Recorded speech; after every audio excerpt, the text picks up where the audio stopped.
Ancient Mysteries.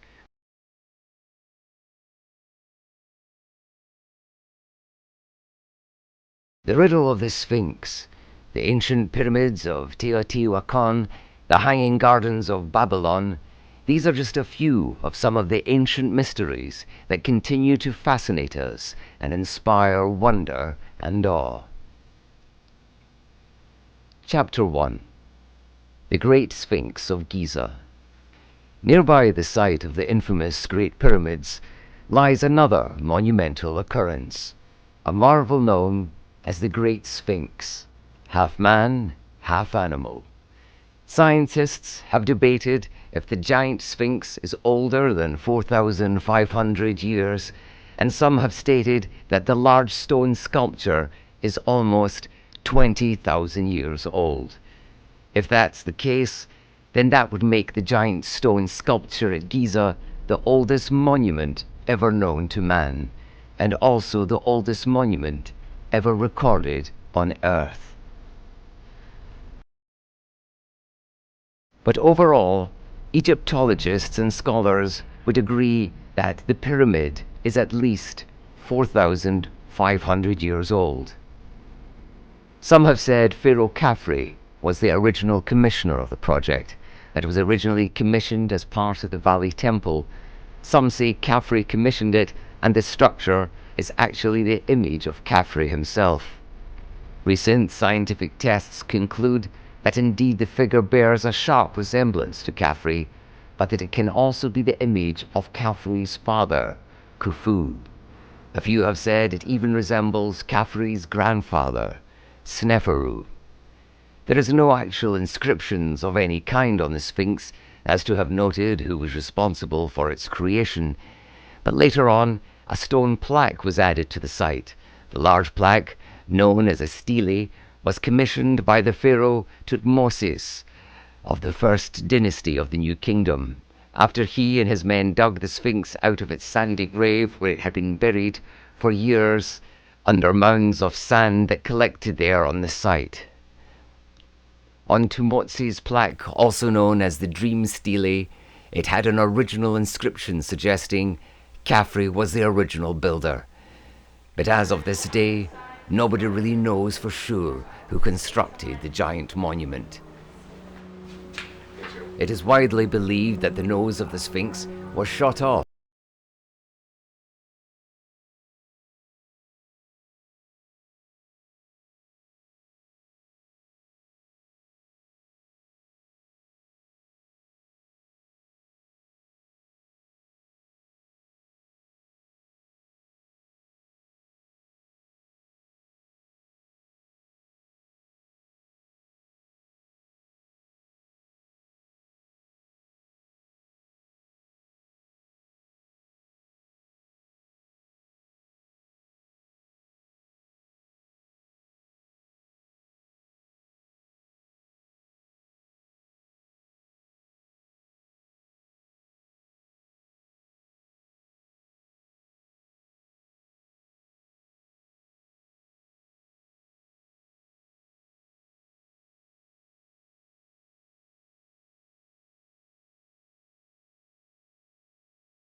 in the Republic.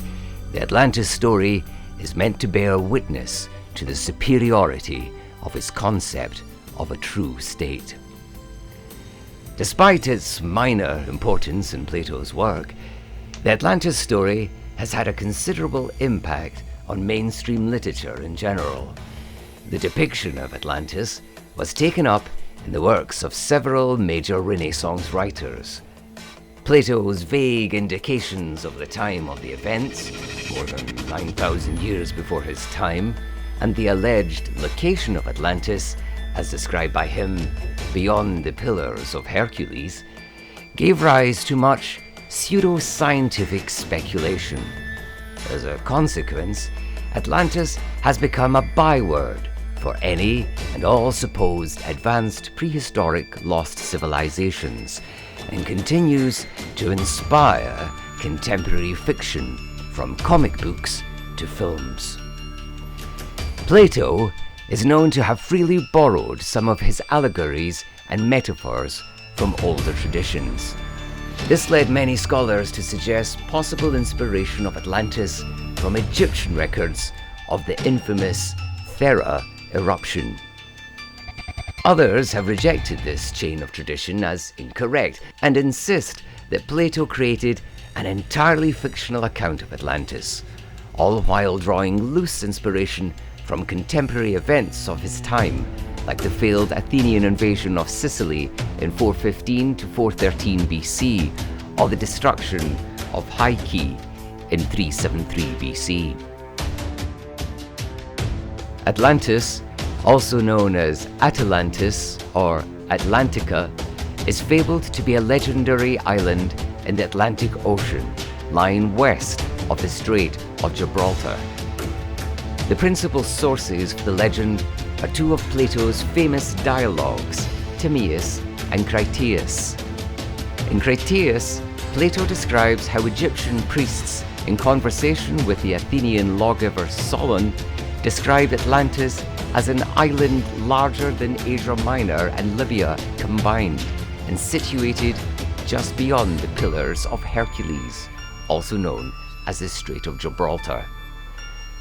About 9,000 years before the birth of Solon, the priests said Atlantis was a rich land whose powerful princes conquered many of the lands of the Mediterranean until they were finally defeated by the Athenians and their allies. The spirit of the Atlanteans as a whole eventually became wicked and immoral, and their island nation was swallowed up by the sea as a result of earthquakes, where the nation remained under the sea until this day. The legend of Atlantis is probably just that, a mere legend. But medieval European writers who received the tale from Arab geographers believed it to be true, and later writers tried to identify it with an actual country. Attempts were made to identify Atlantis with America, Scandinavia, and even the Canary Islands.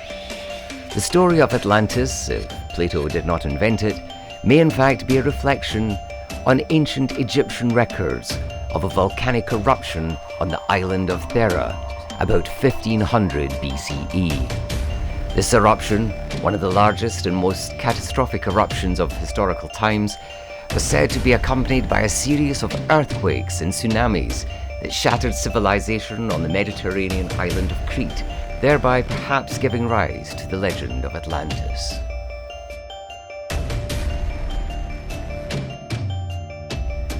Three.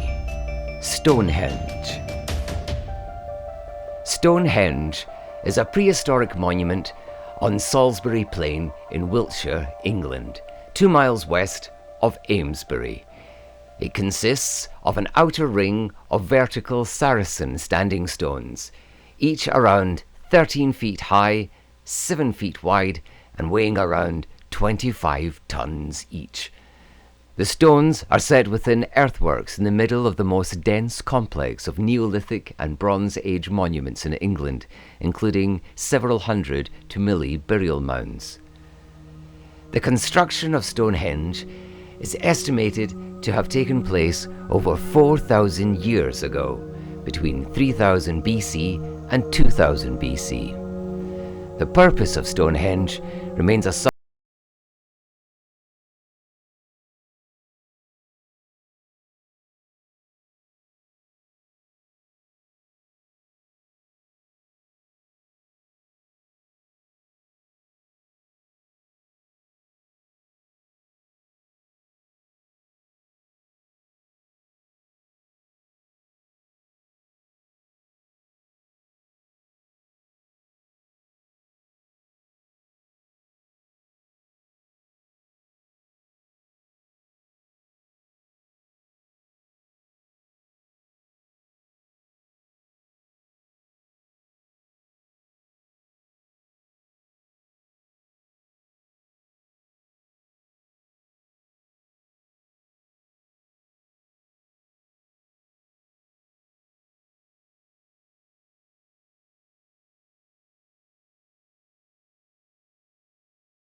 For example, At more than 24 feet tall at its highest point, its extant trilithon lintels, held in place with sophisticated mortise and tenon joints, makes the construction of the Stonehenge site even more intriguing.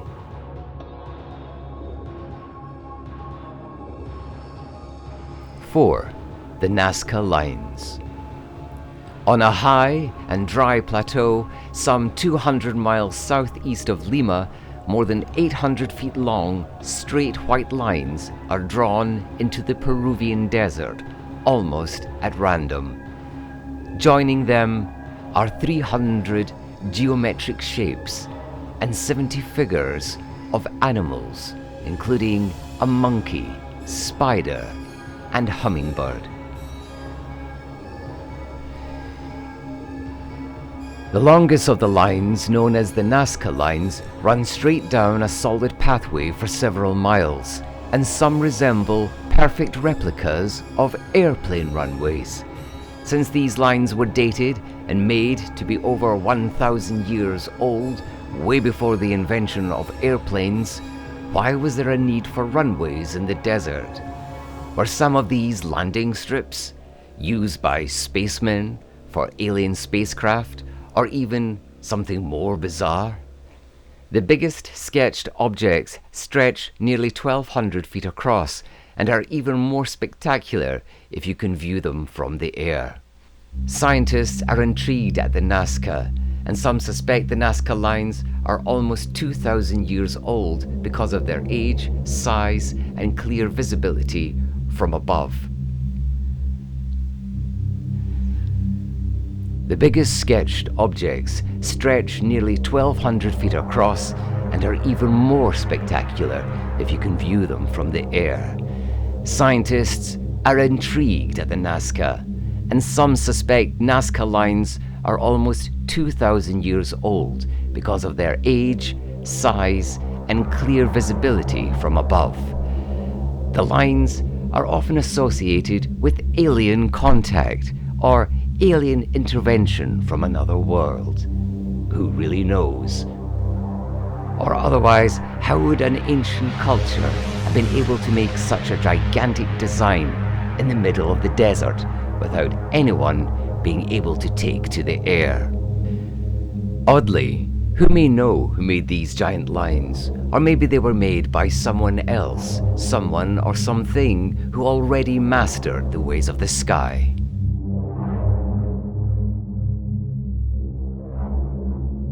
These ancient rock markings, also known as geoglyphs, are sophisticated designs, usually made by removing the top, dark-colored layers of rocks and exposing the brighter, whiter sand underneath the dark layers. Nazca, first studied in the early 1900s, the lines were initially thought to be aligned with astrological constellations. But a more recent, in-depth look suggests the Nazca Lines point to ceremonial or ritual sites related to water and fertility. And not only visible from the air, the famed site and shapes can also be observed from the nearby hillside.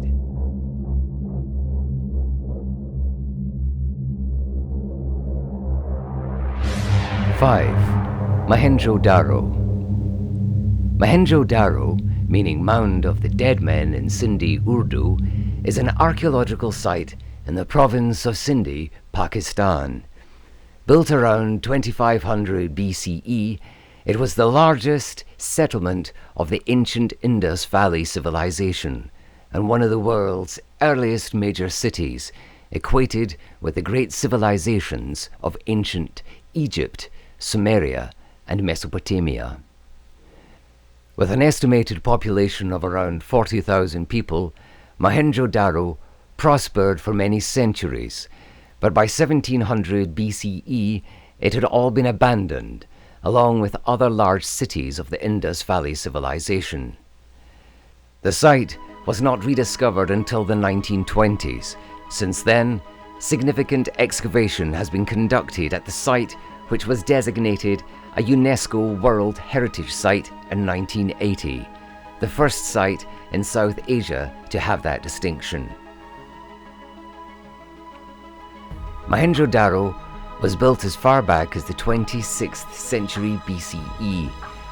It was one of the largest cities of the ancient Indus Valley civilization, also known as the Harappan civilization, which developed around 3000 BCE from prehistoric Indus culture.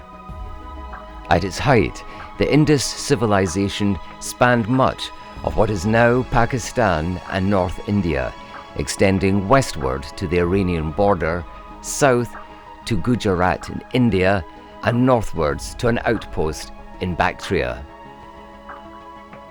Mohenjo-daro was the most advanced city of its time, with remarkably sophisticated civil engineering and urban planning with sewers, public baths, and even plumbing. When the Indus civilization went into sudden decline around 1900 BCE, the historic site at Mohenjo-daro was eventually abandoned. The ruins of the city remained undocumented for around 3,700 years, until a man named R.D. Banerjee, an officer of the Archaeological Survey of India, visited the site in 1919, identifying what he thought to be a Buddhist stupa known to be there, and finding an ancient flint tool which convinced him of the site's antiquity. This important discovery led to large-scale excavations of Mohenjo-daro. In the 1930s, major excavations were conducted at the site.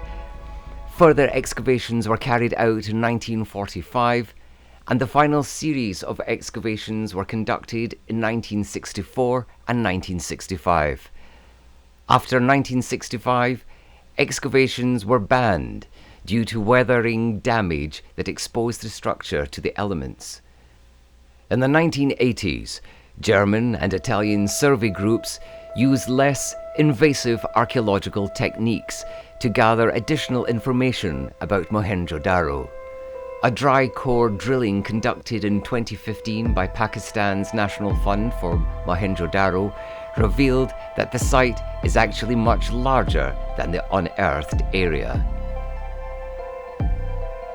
The regularity of streets and buildings of Mohenjo-daro suggests the influence of sophisticated ancient urban planning in the site's construction. The sheer size of the city and its provision of public buildings and facilities suggests a high level of social organization for the ancient time period. The city is divided into two parts, the citadel and the lower city. The citadel, a mud brick mound around 39 feet high, is known to have supported public baths, a large residential structure designed to house about 5,000 people, and two large assembly halls. The city had a central marketplace with a large central well.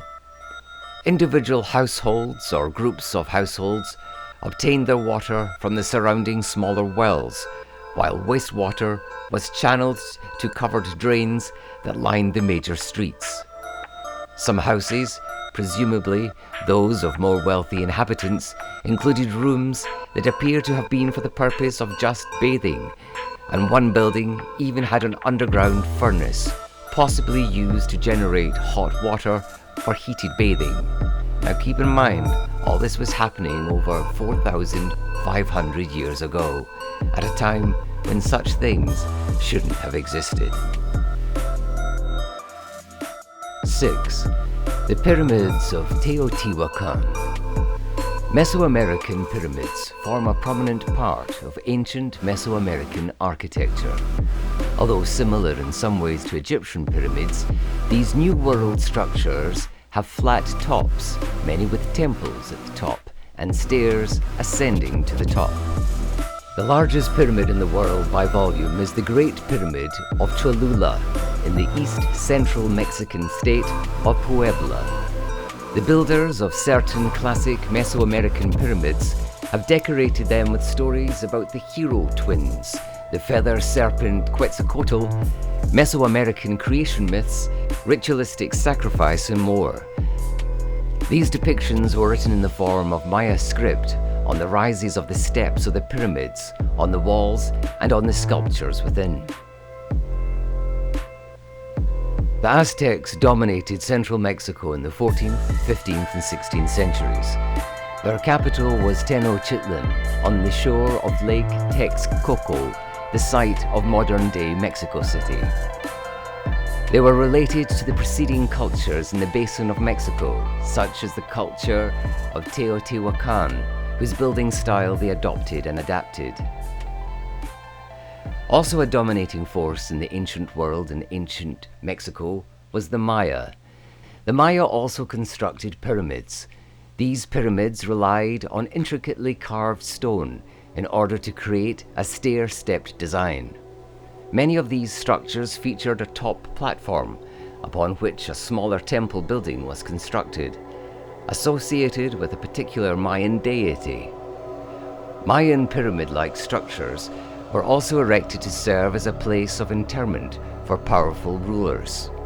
Mayan pyramidal structures occur in a great variety of forms and functions, bounded by regional and periodical differences.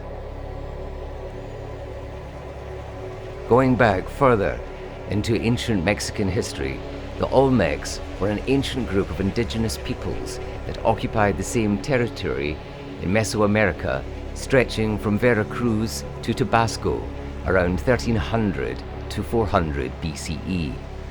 The Olmec Great Pyramid of La Venta is argued to be one of the earliest and most complex settlements and ceremonial sites that can be found among Mesoamerican civilizations. The Tarascan state was a pre-Columbian culture located in the modern-day Mexican state of Michoacán. The region is currently inhabited by the modern descendants of the Purépecha. Purépecha architecture is noted for a T-shaped step pyramids known as yacatas. The Teotihuacan civilization, which flourished from around 300 BCE to 500 CE, at its greatest extent included most of Mesoamerica.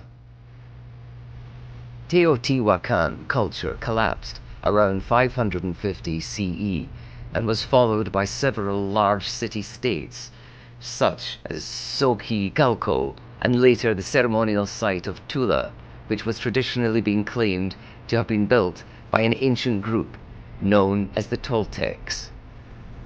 Teotihuacan is an ancient Mesoamerican city located in a sub-valley of the Valley of Mexico, which is located in the state of Mexico, 25 miles northeast of modern-day Mexico City.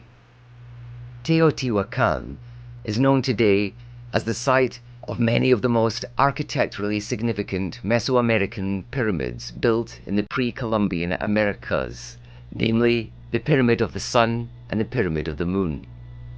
At its zenith, perhaps in the first half of the first millennium, Teotihuacan was the largest city in the Americas, considered as the first advanced civilization on the North American continent, with a population estimated at over 125,000 people, making it at least the sixth largest city in the world during its time.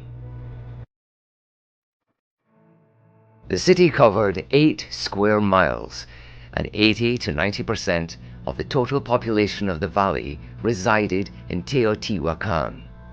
Apart from the pyramids, Teotihuacan is also well known for its complex, multi-family residential homes, the famous Avenue of the Dead, and its intricate, well-preserved murals. The city is thought to have been established around 100 BCE and may have lasted until sometime between the 7th and 8th centuries. But its major monuments were sacked and systematically burned by an unknown group around 550 CE. Some scholars would say that its collapse might have been related to the extreme weather events that plagued the city in the years 53 and 536. After the collapse of Teotihuacan, central Mexico was dominated by more regional powers, most notably Xochicalco and Tula. The entire site covers a total area of 32 square miles and was designated a UNESCO World Heritage Site in 1987. It is the most visited archaeological site in Mexico, receiving over 4 million tourists every year. 7. The Hanging Gardens of Babylon. The Hanging Gardens of Babylon were one of the 7 wonders of the ancient world, listed by Hellenic culture. They were described as a remarkable feat of engineering, with an ascending series of tiered gardens containing a wide variety of trees, plants, shrubs, and vines, resembling a large green mountain constructed of mud bricks. It is said to have been built in the ancient city of Babylon, near present-day Hilla Babil province in Iraq. The Hanging Gardens' name is derived from the Greek word kremastos, which means overhanging, which has a broader meaning than the modern English word hanging and refers to trees being planted on a raised structure, such as a terrace. According to one legend, the Hanging Gardens were built alongside a grand palace known as the Marvel of Mankind by the Neo-Babylonian king Nebuchadnezzar, who ruled between 605 and 562 BC, for his wife, Queen Amytis. This was attested to by the Babylonian priest Berossus, writing in about 290 BC, a description that was later quoted by Josephus. The construction of the Hanging Gardens has also been attributed to the legendary queen Semiramis, and the wonders have been called the Hanging Gardens of Semiramis as an alternative name. The Hanging Gardens of Babylon are the only one of the 7 wonders of the world for which the location has not been definitively established.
Has been carbon dated to the early 15th century.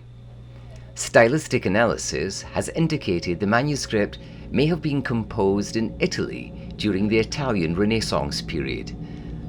While the origins, authorship, and purpose of the manuscript are still debated, hypotheses range from a script for a natural language or constructed language, an unread code, cipher, or other form of cryptography, or perhaps a hoax, reference work, or a folkloric work of fiction reminiscent of today's science fiction novels or fantasy fiction, but nobody really knows for sure, since the manuscript is currently lacking the translation and context needed to both properly identify its original context. The manuscript consists of around 240 pages, but there is evidence that more pages are missing. The text is written in strange diametrics, or from left to right, and some pages have varying sizes. Most of the pages have mystical and fantastical illustrations and diagrams, some crudely coloured, with sections of the manuscript showing people, fictitious plants, and even astrological symbols. The manuscript was named after Wilfrid Voynich, a Polish book dealer who purchased the book in 1912. Since 1969, it has been held in Yale University's Beinecke Rare Book and Manuscript Library. The Voynich manuscript has been studied by both professional and amateur cryptographers, including American and British codebreakers from both World War I and World War II, all of which were unsuccessful. The Voynich manuscript has never been officially deciphered, and none of the proposed conclusions or hypotheses have ever been verified. The mystery of the book's meaning and origin has invoked speculation and provoked further research and study across the globe. In 2020, Yale University published the manuscript online in its entirety for all to see.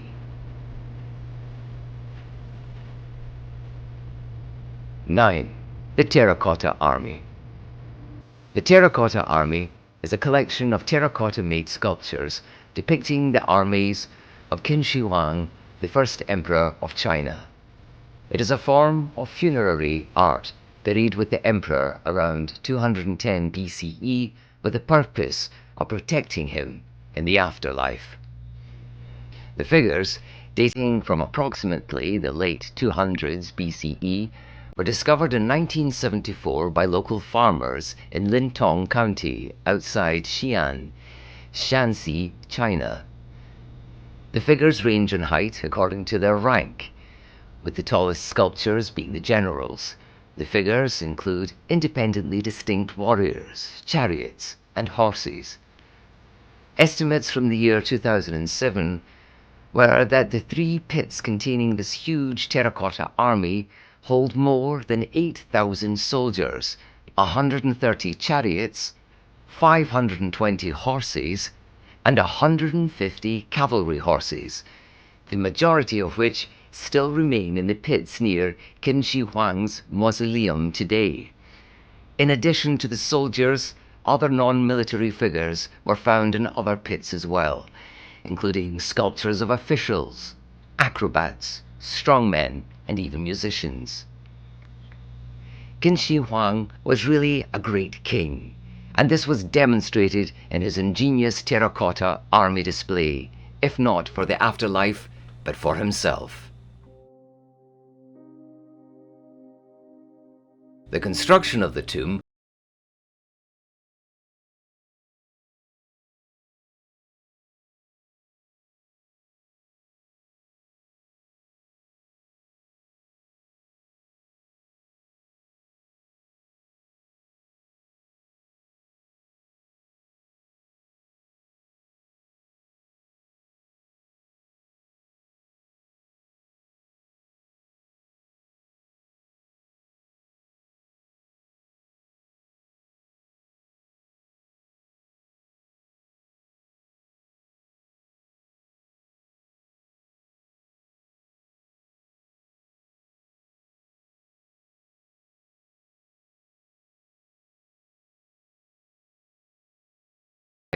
was a favoured location due to its auspicious geology.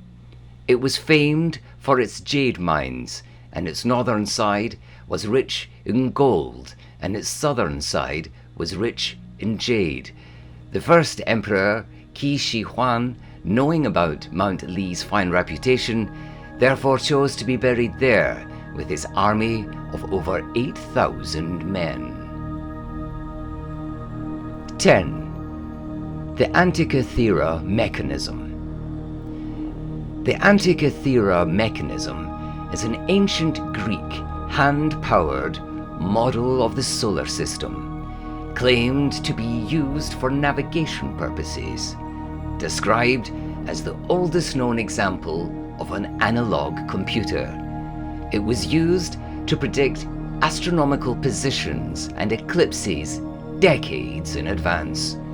It could also be used to track the 4-year cycle of athletic games, which was similar to an Olympiad, the cycle of the ancient Olympic Games.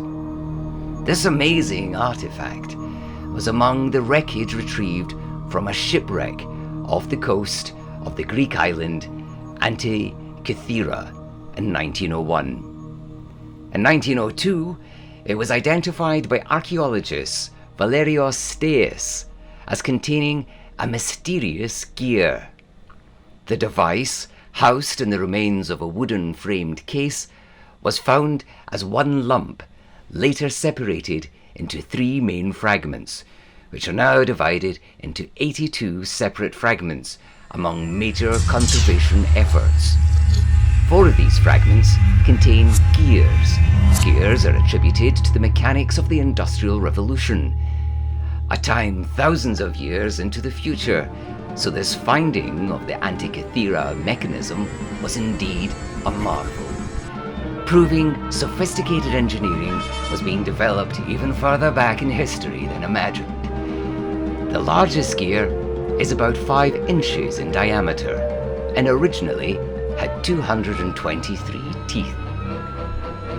In 2008, a team from Cardiff University used computer X-ray tomography and high-resolution scanning to image the inside fragments of the crust-encased mechanism and read the faintest inscriptions that once covered the outer casing. This suggests it had 37 meshing bronze gears, enabling it to follow the movements of the sun and moon through the zodiac, to predict eclipses, and to model the irregular orbit of the moon, where the moon's velocity is higher in its perigee than its apogee. This motion was studied in the 2nd century BC by astronomer Hipparchus of Rhodes, and it's fabled that he may have been consulted in the machine's construction. There is also speculation that a portion of the mechanism is missing, and it calculated the positions of the 5 planets known at the time. The inscriptions were further deciphered in 2016, revealing numbers connected with the planetary cycles of Venus and Saturn. The instrument is believed to have been designed and constructed by Hellenistic scientists that date back to about 87 BC, between 150 and 100 BC, or 205 BC.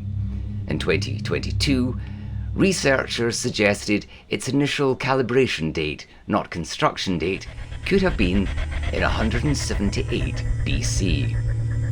Other experts propose 204 BC as a more likely calibration date. Machines with similar complexity did not appear again until the advanced astronomical clocks of clockmaker Richard of Wallingford in the 14th century. All known fragments of the Antikythera mechanism are kept at the National Archaeological Museum in Athens, Greece, along with reconstructions and replicas of the unique mechanism to demonstrate how this marvel of engineering may have looked and worked.